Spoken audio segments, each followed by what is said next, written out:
देखो कोई carbonyl compound aldehyde है कि नहीं, इसको हम लोग पहचानने के लिए 3 टेस्ट कर सकते हैं। पहला होता है टॉलेंस टेस्ट, फिर फेलिंग टेस्ट और बेनेडिक्ट टेस्ट। इन तीनों के बारे में हम लोग पढ़ेंगे, ठीक है। तो पहले तो देखो यहाँ पर हम लोग लिख रहे हैं, पहले होता है टॉलेंस टेस्ट, यहाँ पर लिख रहे हैं टॉलेंस टेस्ट, ठीक है। तो टॉलेंस टेस्ट से क्या होता है, देखो यहाँ पर हम लोग क्या कर सकते हैं, तीनों टेस्ट का मकसद हम लोग का क्या है, एल्डिहाइड को डिटेक्शन करना, ठीक है। हम लोग देखो हम लोग कार्बोनिल कंपाउंड डिटेक्ट करते हैं क्या था, ब्रैडिस रिएजेंट से 2,4-डाइनाइट्रोफिनाइल हाइड्रोजन से हम लोग कर सकते हैं। लेकिन उसके बाद एक क्वेश्चन आता है कि वो कार्बोनिल कंपाउंड एल्डिहाइड है कि नहीं, ठीक है। इसको जानने के लिए हम लोग क्या करना होंगे, हम लोग को इन तीनों टेस्ट को पढ़ना है, ठीक है। तो टॉलेंस टेस्ट को पढ़ने से पहले तुम लोग का पहले जानना है यहाँ पर टॉलेंस रिएजेंट क्या होता है। टॉलेंस रिएजेंट, तो ये टॉलेंस रिएजेंट देखो क्या है, टॉलेंस रिएजेंट क्या होता है यहाँ पर, एमोनियकल सिल्वर नाइट्रेट, ठीक है। एमोनियकल सिल्वर नाइट्रेट, इसको क्या कहा जाता है, इज कॉल्ड, ये तो एमोनियकल सिल्वर नाइट्रेट, यही क्या होता है, ये टॉलेंस रिएजेंट होता है, ठीक है। तो इसको हम लोग जो फॉर्मूला हम लोग लिखते हैं एमोनियकल सिल्वर नाइट्रेट, इसका हम लोग फॉर्मूला लिखते हैं इस तरह से, AgNH3 ये प्लस और OH माइनस, ये होता है एमोनिया, ये क्या होता है, यही टॉलेंस रिएजेंट होते हैं, ठीक है। तो टॉलेंस रिएजेंट, एक चीज तो तुम लोग को पता चल रहा है, जो OH माइनस आयन है, मतलब ये टॉलेंस रिएजेंट क्या होता है, बेसिक होते हैं। ये क्या होता है, ये बेसिक है, ठीक है। जो रिएक्शन होंगे वो बेसिक कंडीशन में हो रहा है। तो तुम लोग को पहले बता दे रहे जो टॉलेंस रिएजेंट किस तरह से तैयार किया जाता है, ठीक है। तो टॉलेंस रिएजेंट को तैयार करने से किस तरह से तैयार किया जाता है, तो पहले यहाँ पे सिल्वर नाइट्रेट लिया जाता है। तो यहाँ पे देखो सिल्वर नाइट्रेट है, इसमें क्या किया जाता है, पहले इसमें 2-3 बूंद इसमें क्या होता है, सोडियम हाइड्रोक्साइड मिलाया जाता है। तो जैसे तुम लोग सोडियम हाइड्रोक्साइड बूंद बूंद करके अपने ड्रॉप वाइज इसमें मिला रहे हो, तो जैसे ही मिलाओगे इसमें क्या होता है, सिल्वर ऑक्साइड का एक क्या होता है, एक ब्लैक प्रेसिपिटेशन आना शुरू हो जाएगा। तो इसमें जो रिएक्शन होंगे AgNO3 प्लस NaOH, तो क्या होंगे यहाँ पे देखो सिल्वर ऑक्साइड का ये ब्लैक प्रेसिपिटेशन आना स्टार्ट हो जाएगा। इसके बाद सोडियम नाइट्रेट और पानी बन जाएगा, ठीक है। तो देखो हम लोग इसको बैलेंस कर रहे हैं, तो अगर बैलेंस करें इसमें 2 AgNO3 और 2 NaOH और 2 NaNO3, इसको इस तरह से हम लोग इसको बैलेंस कर सकते हैं, ठीक है। इसमें 2 हाइड्रोजन ऑक्सीजन, ठीक है, मिल गया। तो यहाँ पे देखो एक ब्लैक प्रेसिपिटेट आ जाएगा, ब्लैक प्रेसिपिटेशन यहाँ पर हो रहा है, ठीक है। तो जैसे ही ब्लैक प्रेसिपिटेशन आ गया यहाँ पर, उसके बाद हम लोग क्या डालेंगे यहाँ पर, तो पहले हम लोग क्या डालें, सोडियम हाइड्रोक्साइड पहले डालें, उसके बाद हम लोग क्या डालेंगे यहाँ पर, एमोनियम हाइड्रोक्साइड डालेंगे, ठीक है। तो एमोनियम हाइड्रोक्साइड डालने से क्या होता है, ये जो सिल्वर ऑक्साइड का जो ब्लैक प्रेसिपिटेशन आया ना, तो उसमें अगर हम लोग क्या होता है, एमोनियम हाइड्रोक्साइड मिलाते जाएंगे ड्रॉप वाइज, तो क्या देखोगे सिल्वर ऑक्साइड इसमें डिसॉल्व होने लगेगा। जैसे देखो कितना देर हम लोग एमोनियम हाइड्रोक्साइड डालना, जितना देर मतलब क्या था, पूरा सिल्वर ऑक्साइड जब तक ना पूरी डिसॉल्व हो जाए। तो पूरा अगर डिसॉल्व हो रहा तो ये क्या बन जाएगा, AgNO3 ये प्लस बन जाएगा। और ये बेसिक मीडियम में है ना, तो हम लोग इसको OH माइनस इस तरह से लिख रहे हैं, और ठीक है, और इसमें लिख रहे हैं हम लोग H2O, इस तरह से हम लोग इसको लिख रहे हैं, ठीक है। तो ये आ रहा है हम लोग के क्या होता है, ये आ गया हम लोगों का जो टॉलेंस रिएजेंट, देखो यहाँ पे आ रहा है, इसको बैलेंस कर रहे हैं, इसमें 4 दे रहे हैं यहाँ पर, इसमें 2 और ये भी 2 आ रहा, ठीक है, इसमें भी 2 डाल रहे हैं। तो ये जो आ गया यहाँ पे जो एमोनियकल जो सिल्वर, ये जो कॉम्प्लेक्स यहाँ पे बना, यही यहाँ पर क्या होता है, टॉलेंस रिएजेंट है। यही यहाँ पर हम लोग का जो टॉलेंस है रिएजेंट है। टॉलेंस रिएजेंट, एक चीज समझो, ये क्या होता है, ये बेसिक मीडियम में है, ठीक है। ये बेसिक है, टॉलेंस रिएजेंट क्या होता है, बेसिक होते हैं। अब देखो रिएक्शन करना किस तरह से, मान लो यहाँ पे तुम लोग को एक टेस्ट ट्यूब में है, टेस्ट ट्यूब में क्या है, यहाँ पर एक कंपाउंड है जो तुम लोग को जानना है ये एल्डिहाइड है कि नहीं। तो पहले तो तुम लोग एक कंपाउंड ले रहे हो जो एल्डिहाइड हो भी सकता है, इसके बाद तुम लोग टॉलेंस रिएजेंट इसमें डाल रहे हो। तो जैसे टॉलेंस रिएजेंट डालोगे, टॉलेंस रिएजेंट क्या करेगा, अगर एल्डिहाइड है तो एल्डिहाइड को क्या करेगा, ऑक्सीडाइज कर देगा। तो देखो यहाँ पर तुम लोग क्या रहे, मान लो एक एल्डिहाइड है, यहाँ पर इस टेस्ट ट्यूब में एक एल्डिहाइड है, तो तुम इसमें क्या डाल रहे हो, तुम लोग उसमें टॉलेंस रिएजेंट डाल रहे हो, मतलब AgNH3 ये प्लस और OH माइनस, ठीक है। तो टॉलेंस रिएजेंट तुम लोगों ने डाल दिया।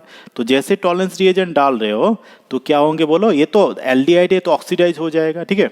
तो ये एल्डिहाइड है, टॉलेंस रिएजेंट इसको ऑक्सीडाइज करेगा, तो ऑक्सीडाइज होने से क्या होता है, इसमें एक ऑक्सीजन आ जाएगा, तो ऑक्सीजन आ जाने से क्या बना, आर सी डबल बॉन्ड, तो एक ऑक्सीजन ऐड होने से आर, ये OH बन रहा है, तो देखो कार्बोक्सिलिक एसिड बन गया, तो ये तो ऑक्सीडाइज हो गया। तो देखो यहाँ पर ये तो ऑक्सीडाइज हो गया, लेकिन किसी को रिड्यूस होना है, तो किसको रिड्यूस होना है, यहाँ पे देखो सिल्वर कौन सा ऑक्सीडेशन स्टेट में, +1 ऑक्सीडेशन स्टेट में, तो ये क्या, ये ऑक्सीडाइज होगा तो रिड्यूस हो जाएगा, तो रिड्यूस हो गया +1, क्या +1 से 0 ऑक्सीडेशन स्टेट में आ जाएगा, मतलब ये Ag मतलब मेटालिक सिल्वर यहाँ पे बन जाएगा। तो ये कौन से कलर का होता है, ग्रे कलर का, एक ग्रे कलर का यहाँ पे तुम लोग एक प्रेसिपिटेशन देखोगे सिल्वर का, ठीक है। और एक इंपॉर्टेंट चीज़ यहाँ पे होंगे, तुम लोग कभी बता रहा हूँ, AnH3 और पानी, पहले इसको रिएक्शन कंप्लीट करने दो। ये जो सिल्वर यहाँ पे बना, इसका जो प्रेसिपिटेशन आया ना सिल्वर का, वो प्रेसिपिटेशन आएगा कहाँ पर, वो जो सिल्वर होंगे ना, वो क्या होता है, टेस्ट ट्यूब का अंदर साइड क्या करेगा, एक कोटिंग बना देगा टेस्ट ट्यूब के चारों तरफ, ठीक है। अंदर क्या रहेगा, सिल्वर का एक ग्रे कलर का एक प्रेसिपिटेशन बन जाएगा। तो ग्रे कलर का जो कोटिंग होते हैं, ये कोटिंग के चलते क्या बन जाएगा, हाँ, इसमें क्या होता है, Ag कोटिंग। तो सिल्वर कोटिंग हो जाने से क्या बन जाएगा बोलो तो, ये जो टेस्ट ट्यूब बन गया ना, ये टेस्ट ट्यूब क्या था, एक ब्राइट मिरर में कन्वर्ट हो गया। ये जो टेस्ट ट्यूब बन गया, ये एक ब्राइट मिरर, ये मिरर में कन्वर्ट, ऐसा कौन सा मिरर बना, ये आ गया तुम्हारा कॉन्वेक्स, ये कॉन्वेक्स मिरर है, ठीक है, ये CONVEX, ये कॉन्वेक्स मिरर बन गया ये। तो ये कॉन्वेक्स मिरर बन जाने से क्या होंगे, अगर तुम इसके पास अगर हाथ लाओगे या अपना मुंह लाओगे, तो उसका देखो छोटा एक इमेज तुम्हें दिखाई देगा यहाँ पर, ठीक है। तो ये जो टेस्ट आ रहा है, तो टेस्ट तुम लोग क्या देखोगे यहाँ पर, अगर कंपाउंड है, कोई कंपाउंड है, एल्डिहाइड है कि नहीं, तुम यहाँ पे ले रहे हो कंपाउंड को, उसके बाद तुम टॉलेंस रिएजेंट डाल रहे हो। अगर टॉलेंस रिएजेंट डालने से तुम लोग का ब्राइट मिरर तुम्हें यहाँ पे देखने को मिलता है, तो तुम समझ जाना वो एल्डिहाइड है, ठीक है। समझ में आ रहा है यहाँ पर एक, और एक चीज़ यहाँ पे तुम लोगों को जानना है, यहाँ पर जो टॉलेंस रिएजेंट होते हो ना, तो टॉलेंस रिएजेंट क्या कर सकता है, Tollens reagent can oxidize both aliphatic and aromatic aldehydes also। ये तो एलिफेटिक एल्डिहाइड्स को भी कर सकता है और एरोमेटिक एल्डिहाइड को भी क्या कर सकता है, ये ऑक्सीडाइज कर सकता है। जैसे तुम लोग यहाँ पर ले रहे हो एलिफेटिक, अगर ले रहे हो, मान लो एसिटाल्डिहाइड ले रहे हो, तो अगर एसिटाल्डिहाइड ले रहे हो, उसके बाद तुम लोग अगर इसमें टॉलेंस रिएजेंट डाल रहे हो, तो ये क्या करेगा, टॉलेंस रिएजेंट इसको ऑक्सीडाइज कर देगा, ठीक है, कोई प्रॉब्लम नहीं, ये ऑक्सीडाइज करेगा ही। तो ये क्या बन जाएगा यहाँ पर, ये देखो एसिटिक एसिड बन जाएगा, C डबल बॉन्ड, तो यहाँ पे एक ऑक्सीजन डाल दो, ये H है ना, तो OH बन जाएगा, ये एसिटिक एसिड बन गया। और ये क्या बन जाएगा, ये क्या हो जाएगा, ये +1 से +1 से रिड्यूस होकर क्या +0 ऑक्सीडेशन स्टेट में आ गया, तो ग्रे कलर का एक प्रेसिपिटेशन आ जाएगा यहाँ पर। और क्या बन जाएगा, यहाँ पे अमोनिया और पानी बन जाएगा, ठीक है।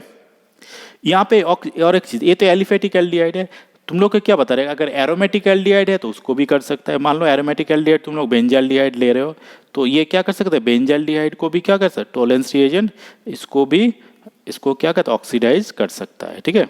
तो इसको भी देखो ऑक्सीडाइज करके क्या बना देगा, ये बना देगा इसको, ये ऑक्सीडाइज करके इसको बेंजोइक एसिड बना देगा, ठीक है। तो बेंजोइक एसिड बना देगा, इसमें क्या था, सिल्वर का यहाँ पर भी प्रेसिपिटेशन आएगा और एमोनिया और पानी बन जाएगा, ठीक है। तो यहाँ पर भी क्या, तो यहाँ पे टॉलेंस रिएजेंट से जब भी एल्डिहाइड को तुम ऑक्सीडाइज करोगे, तो तुम लोग का क्या होंगे, वो देखोगे जो टेस्ट ट्यूब क्या था, ब्राइट मिरर में कन्वर्टेड हो जाएंगे, ठीक है। तो इससे क्या होता है, तुम लोग को जो अगर आ रहा है टेस्ट पॉजिटिव आ रहा है, तो समझ जाना वो कार्बोनिल कंपाउंड क्या होता है, एल्डिहाइड है। लेकिन एक चीज़ यहाँ पे देखो, देखने के बात है, इससे तुम लोग क्या होता है, ये नहीं समझ पाओगे कि ये एल्डिहाइड एलिफेटिक है या एरोमेटिक है। तो हम लोग इसको समझने के लिए देखो, हम लोग यहाँ पे और 2 टेस्ट पढ़ेंगे। ये पहला, इसमें से देखो जो 2 नंबर का जो टेस्ट है यहाँ पर, वो होता है फेलिंग टेस्ट, ये होता है फेलिंग्स टेस्ट। तो फेलिंग टेस्ट देखो, इसको करने से पहले तुम्हें जानना है जो फेलिंग सॉल्यूशन क्या होता है, ठीक है। तो इसका जो रिएजेंट तुम्हें समझना है। तो फेलिंग सॉल्यूशन तुम लोग अगर लैब में देखोगे, तो फेलिंग सॉल्यूशन तुम्हें डायरेक्टली नहीं मिलेगा, तुम्हें एक्चुअली बनाना है वहाँ पर। तो फेलिंग सॉल्यूशन तुम्हें किस तरह से बनाना है, यहाँ पर जो लैब में अगर देखोगे, तो तुम्हें दो बॉटल मिलेगा, रिएजेंट जो बॉटल होते हैं वहाँ पर 2 बॉटल मिलेगा यहाँ पर। उसमें एक में लिखा होगा फेलिंग्स ए, एक में लिखा होगा फेलिंग्स ए, तो जो फेलिंग्स ए है एक्चुअली ये aqueous solution of copper sulphate. Copper sulphate का एक्वा सॉल्यूशन जो ब्लू टाइप का एक सॉल्यूशन होंगे, और यहाँ पे और एक तुम्हें रिएजेंट बॉटल होंगे, वहाँ पे तुम्हें मिल जाएगा क्या, फेलिंग्स बी मिल जाएगा। वो जो फेलिंग्स बी है वो क्या होता है, वो एक्चुअली सोडियम पोटेशियम टार्टरेट होता है। Sodium potassium tartrate, sodium potassium tartrate, इसका क्या होता है, एक एल्कालाइन सॉल्यूशन। मतलब ये जो सोडियम पोटेशियम टार्टरेट होते हैं, इसको क्या, तो सोडियम हाइड्रोक्साइड डाल के एक सॉल्यूशन बनाया जाता है जो एल्कालाइन बन जाएगा, यहाँ सोडियम हाइड्रोक्साइड। तो सोडियम पोटेशियम टार्टरेट का एक एल्कालाइन सॉल्यूशन होते हैं, वो फेलिंग्स भी होते हैं। अब तुम्हें फेलिंग्स सॉल्यूशन किस तरह से बनाना है, दोनों में इक्वल वॉल्यूम लेना है। इसका अगर 5 ml ले रहे हो तो इसका भी 5 ml ले रहे हो, ठीक है। तो दोनों को लेने के बाद तुम्हें क्या होता है, जो फेलिंग सॉल्यूशन तुम्हें मिल जाएगा, ठीक है। तो दोनों को इक्वल वॉल्यूम में तुम मिक्स कर रहे हो, तो दोनों को इक्वल वॉल्यूम में मिक्स करने के बाद करना क्या होता है, यहाँ पर मान लो तुम्हें एक सैंपल को टेस्ट करना है वो एल्डिहाइड है कि नहीं। तो तुम्हें क्या करना है, पहले तो तुम्हें क्या करना है, यहाँ पर पहले तो तुम्हें फेलिंग्स ए यहाँ पे डालना है और फेलिंग्स बी डालना है। तो दोनों क्या इक्वल वॉल्यूम में डाल रहे हो। मान लो यहाँ पे 3 ml फेलिंग्स ए लिए और 3 ml फेलिंग्स बी लिए, तो टोटल तुम्हारे सॉल्यूशन कितना आएगा, 6 ml आ गया। अब जो कंपाउंड है उसको तुम डाल रहे हो, यहाँ पर जो ऑर्गेनिक सैंपल है उसको डाल रहे हो, ठीक है, जो टेस्ट करना है। इसके बाद क्या करना होता है, यहाँ पर जो पूरा जो टेस्ट ट्यूब यहाँ पर बना, इसको हम लोग क्या करते हैं, यहाँ पे जो वाटर बाथ होते हैं, ठीक है, वाटर बाथ में हम लोग क्या करते हैं, इसको जो टेस्ट ट्यूब होता है यहाँ पर, टेस्ट ट्यूब को हम लोग वाटर बाथ में, उसमें क्या धीरे धीरे क्या होता है, ये हीट होता है और इवनली हीट होंगे, और टेम्परेचर क्या होता है 100 डिग्री सेल्सियस के ऊपर नहीं जाएगा, ठीक है। तो ये एक चीज़ है यहाँ पर। तो देखो यहाँ पे जो एल्डिहाइड है, तो एल्डिहाइड किस तरह से रिएक्शन होंगे, देखो यहाँ पर ये जो एल्डिहाइड है यहाँ पर, वो एल्डिहाइड क्या करेगा, यहाँ पर जो फेलिंग सॉल्यूशन है, फेलिंग सॉल्यूशन को हम लिख रहे हैं Cu2+ और 5OH-। ये होता है यहाँ पर जो फेलिंग सॉल्यूशन है, ये होता है फेलिंग सॉल्यूशन। तो इसको किस तरह से बनाए, वो फेलिंग्स भी डाल के इसको हम लोग बनाए। इसके बाद हम लोग क्या कर रहे हैं, इसको हीट कर रहे हैं वाटर बाथ में, ठीक है। ये होता है वाटर बाथ, ठीक है। वाटर बाथ में करने से क्या होता है, टेम्परेचर कभी भी 100 डिग्री के सेल्सियस के ऊपर जाएगा नहीं, और ये भी क्या होता है, इसका हीटिंग भी इवनली होंगे, ठीक है। अब हीट करने से क्या होंगे, ये जो एल्डिहाइड है ये तो ऑक्सीडाइज हो जाएगा, ठीक है। ये ऑक्सीडाइज हो रहा है RC डबल बॉन्ड OH, ये तो ऑक्सीडाइज हो गया। और ये जो कॉपर यहाँ पर +2 ऑक्सीडेशन स्टेट में है, ये रिड्यूस होकर कौन सा +1 ऑक्सीडेशन स्टेट में आ जाएगा, मतलब ये बन जाएगा Cu2O, ये Q+ ऑक्साइड बन गया, ये जो रेड प्रेसिपिटेट PPT बन जाएगा, ठीक है। और यहाँ पे बन जाएगा क्या, पानी।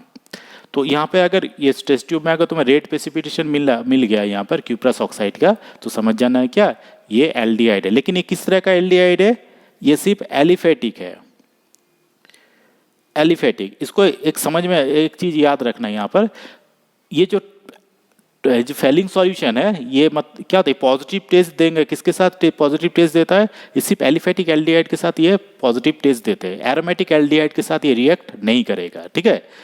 तो ये मतलब क्या, फेलिंग सॉल्यूशन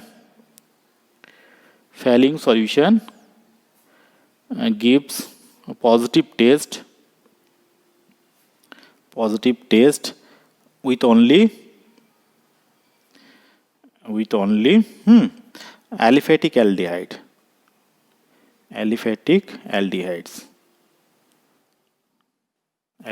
only। ये एरोमेटिक के साथ रिएक्ट नहीं करेगा। मतलब तुम अगर बेंजल्डिहाइड ले रहे हो, मान लो यहाँ पे तुमने बेंजल्डिहाइड डाल दिया इसमें, और बेंजल्डिहाइड के साथ तुम करवाना चाह रहे हो, तो क्या देखोगे यहाँ पर Cu2+ प्लस 5OH-, ये फेलिंग सॉल्यूशन है। अब तुम डाल के इसको हीट कर रहे हो तो कोई रिएक्शन यहाँ पे होंगे नहीं, ठीक है, कोई रेड प्रेसिपिटेशन तुम्हें यहाँ पे नहीं मिलेगा। अब देखो दोनों टॉलरेंस और फेलिंग को अगर मिला रहे हो, तो दोनों को मिलाने से तो क्या होता है, दोनों टेस्ट अगर कर रहे हो तो देखो उससे ही पता चल जाएगा कि ये एलिफेटिक है कि एरोमेटिक है। मान लो टॉलरेंस के साथ एक कार्बोनिल कंपाउंड एक पॉजिटिव टेस्ट दे रहा है, तो तुम्हें पता चल गया ये एलिफेटिक, मतलब ये एक एल्डिहाइड है। लेकिन ये नहीं पता चल रहा है कि एलिफेटिक है या एरोमेटिक है। टॉलरेंस टॉलरेंस के साथ पॉजिटिव टेस्ट मतलब वो एल्डिहाइड है, ठीक है। लेकिन एलिफेटिक है या एरोमेटिक है नहीं पता चल रहा है। इसके बाद तुम क्या कर रहे हो, उसको फेलिंग सॉल्यूशन के साथ उसको रिएक्ट करवा रहे हो। अगर यहाँ पर भी पॉजिटिव टेस्ट दे रहा है तो समझ जाना वो एलिफेटिक है, लेकिन यहाँ पर अगर नेगेटिव टेस्ट दे रहा है तो समझ जाना वो एरोमेटिक एल्डिहाइड है, ठीक है। मतलब टॉलरेंस में पॉजिटिव, इसमें नेगेटिव मतलब एरोमेटिक, टॉलरेंस में भी पॉजिटिव इसमें भी पॉजिटिव मतलब वो एलिफेटिक एल्डिहाइड है, ठीक है। यहाँ पे एक चीज तुम लोग को एक क्वेश्चन हम लोग करते हैं, देखो यहाँ पे एक क्वेश्चन समझो यादर, जो यहाँ पे देखो ये जो सोडियम पोटेशियम जो टाइट्रेट है इसको देखो रोचेली सॉल्ट भी कहते हैं। इसको हम लोग रोचेली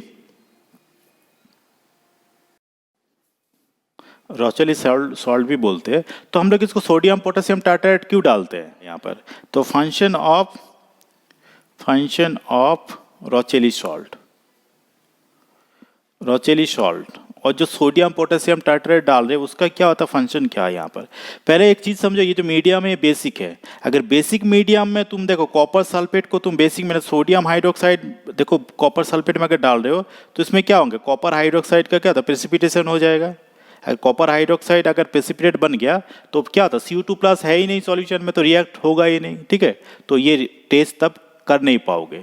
तो इसलिए क्या हो, जिसमें सोडियम पोटेशियम टार्ट्रेट या रोचेली सॉल्ट डालते हैं। रोचेली सॉल्ट मतलब क्या होता है, ये जो सोडियम पोटेशियम टार्ट्रेट मतलब जो टार्ट्रेट आयन होते हैं ना, वो CO2+ के साथ क्या करता है, ये जो टार्टरेट आयन होते हैं ये क्या करता है, ये क्या होता है कॉम्प्लेक्स फॉर्म बनाते हैं, कॉम्प्लेक्स फॉर्मेशन। तो CO2+ क्या करता है, CO2+ क्या था टार्टरेट आयन के साथ कॉम्प्लेक्स फॉर्म करेगा। तो कॉम्प्लेक्स फॉर्म करने से क्या होता है, ये सॉल्यूशन में CO2+ आयन बन के ही रहेगा, उसका प्रेसिपिटेशन नहीं होगा। इसलिए क्या होता है इसमें जो सोडियम पोटेशियम टार्टरेट या रोचेली सॉल्ट को हम लोग डालते हैं, ठीक है। अगर नहीं डालोगे तो कॉपर सल्फेट क्या होता है, कॉपर हाइड्रोक्साइड बन के प्रेसिपिटेशन बना देगा और प्रेसिपिटेट बना देगा, तो उससे क्या होता है रिएक्शन हो नहीं पाएगा। समझ में आ रहा है, ठीक है। देखो यहाँ पे और एक इम्पॉर्टेंट टेस्ट हम लोग पढ़ेंगे एल्डिहाइड का, जो होता है बेनेडिक्ट टेस्ट, ठीक है। तो 3 नंबर जो हम लोग पढ़ रहे हैं यहाँ पर बेनेडिक्ट टेस्ट, ठीक है। तो बेनेडिक्ट टेस्ट देखो देखने से पहले तुम लोग एक समझो जो बेनेडिक्ट जो रिएजेंट क्या होता है। तो इसमें जो बेनेडिक्ट रिएजेंट होते हैं, बेनेडिक्ट रिएजेंट ये क्या है यहाँ पर, ये वही होता है जो कॉपर का ही, देखो यहाँ पर भी क्या होता है, यहाँ पर भी कॉपर सल्फेट इसको बनाया जाता है किस तरह से, कॉपर सल्फेट और इसके साथ मिलाया जाता है सोडियम कार्बोनेट और सोडियम साइट्रेट, ठीक है। यहाँ पर इन तीनों का एक क्या होता है, एक एक्वस सॉल्यूशन। मतलब यहाँ पे कॉपर सल्फेट, सोडियम कार्बोनेट और सोडियम साइट्रेट का क्या होता है, एक यहाँ पर क्या होता है, एक क्या नहीं आ जाता है, एक एक्वा सॉल्यूशन। तो सोडियम कार्बोनेट होने से क्या होता है, मीडियम फिर से बेसिक बन गया, ठीक है। तो बेसिक जो मीडियम है वो बेसिक है, बेनेडिक्ट का भी क्या होता है मीडियम बेसिक है। तो इसलिए हम लोग देखो यहाँ पे पहले बता रहे हैं जो वहाँ पे जो सोडियम साइट्रेट है, साइट्रेट आयन का क्या काम होंगे, वो CO2+ के साथ फिर से कॉम्प्लेक्स बनाएगा, जिससे क्या होता है बेसिक मीडियम में कॉपर CO2+ का प्रेसिपिटेशन ना हो पाए, ठीक है। तो इसमें भी देखो, इसका भी देखो प्रॉब्लम यही है, ये सिर्फ एलिफेटिक के साथ रिएक्ट करेगा, ठीक है। तो हम लोग देखो डायरेक्ट इसमें रिएक्शन दिखा रहे हैं। तो ये मान लो ये एलिफेटिक एल्डिहाइड है, ये एलिफेटिक है, एक एलिफेटिक एल्डिहाइड, ये एक एलिफेटिक एल्डिहाइड है। इसमें तुम लोग को बेनेडिक्ट रिएजेंट डाल रहे हो तो CO2+ और इसमें 5 OH- हम लोग लिख रहे हैं। तो ये आ गया बेनेडिक्ट रिएजेंट, बेनेडिक्ट रिएजेंट। अब इसमें देखो इस क्या बन जाएगा, पहले तो बता रहे यहाँ पे जो ये जो इसका ऑक्सीडेशन होंगे, तो ऑक्सीडेशन से क्या बन जाएगा, ये कार्बोक्सिलिक एसिड बन जाएगा। और ये जो CO2+ +2 ऑक्सीडेशन स्टेट में है, ये क्या बन जाएगा, ये रिड्यूस्ड होके देखो +2 से +1 मतलब ये क्यूप्रस ऑक्साइड में बन जाएगा, क्यूप्रस ऑक्साइड में कन्वर्टेड हो जाएगा। तो उसमें क्या होता है, रेड प्रेसिपिटेट बन जाएगा। अगर रेड प्रेसिपिटेट आ रहा है तो समझ जाना कि इसमें ये जो एल्डिहाइड है और जो कंपाउंड है ये एल्डिहाइड है। और किस टाइप का एल्डिहाइड है, ये एलिफेटिक एल्डिहाइड है। मान लो इस तरह से तुम अगर ले रहे हो एसिटाल्डिहाइड ले रहे हो, तो एसिटाल्डिहाइड भी क्या होता है यहाँ पर, एसिटाल्डिहाइड का अगर बेनेडिक्ट रिएजेंट डाल के तुम अगर हीट कर रहे हो तो सेम चीज़ ही होंगे यहाँ पर, एसिटाल्डिहाइड क्या बन जाएगा, वो एसिटिक एसिड में कन्वर्टेड हो जाएंगे। और दूसरा एक चीज़ होंगे जो क्यूप्रस ऑक्साइड होंगे वो रेड पीपीटी बना देगा, और पानी बन जाएगा। इसका भी वही काम है। सोडियम साइट्रेट का क्या काम है, जो साइट्रेट आयन होंगे वो Cu2 प्लस आयन के साथ कॉम्प्लेक्स फॉर्मेशन करेंगे, ठीक है। मतलब Cu2 प्लस प्लस और जो साइट्रेट आयन, इसमें क्या होंगे, एक कॉम्प्लेक्स फॉर्मेशन होंगे, कॉम्प्लेक्स फॉर्मेशन। तो एक कॉम्प्लेक्स फॉर्मेशन होने से क्या होता है, Cu2 प्लस पहले बता रहे जो बेसिक सॉल्यूशन में क्या होता है, उसका कॉपर हाइड्रोक्साइड बन जाएगा, नहीं तो प्रेसिपिटेशन हो जाता है, ठीक है। उसका कॉपर हाइड्रोक्साइड बन जाता है वो, अगर नहीं डालते इसको। तो ये एक जो सोडियम साइट्रेट डाले, जो साइट्रेट आयन इसके साथ कॉम्प्लेक्स बनाएगा, तो उससे क्या होता है, सॉल्यूशन में Cu2 प्लस आयन रहेगा, उसका प्रेसिपिटेशन नहीं होंगे, उससे क्या होता है, ये रिएक्शन होंगे। लेकिन इसका भी वही है, ये एलिफेटिक के साथ रिएक्ट करेगा, एरोमेटिक एल्डिहाइड के साथ ये रिएक्ट नहीं करेगा। समझ में आ रहा है, मतलब पहले से और एक बार बता रहे, अगर टॉलेंस के साथ दे रहा है तो समझ जाना वो एल्डिहाइड है, लेकिन वो एरोमेटिक है या एलिफेटिक है तुम लोग को समझ में नहीं आएंगे। अगर वही कंपाउंड फेलिंग के साथ पॉजिटिव दे दे, फेलिंग के साथ या बेनेडिक्ट के साथ अगर पॉजिटिव दे दे, पॉजिटिव टेस्ट दिए तो समझ में जाना वो एलिफेटिक ही है। लेकिन टॉलेंस के साथ कर रहा है और फेलिंग और बेनेडिक्ट के साथ नहीं कर रहा है, तो समझ जाना वो एरोमेटिक एल्डिहाइड है। तुम लोग को समझ में आ गया, आज को रखते हैं, ठीक है।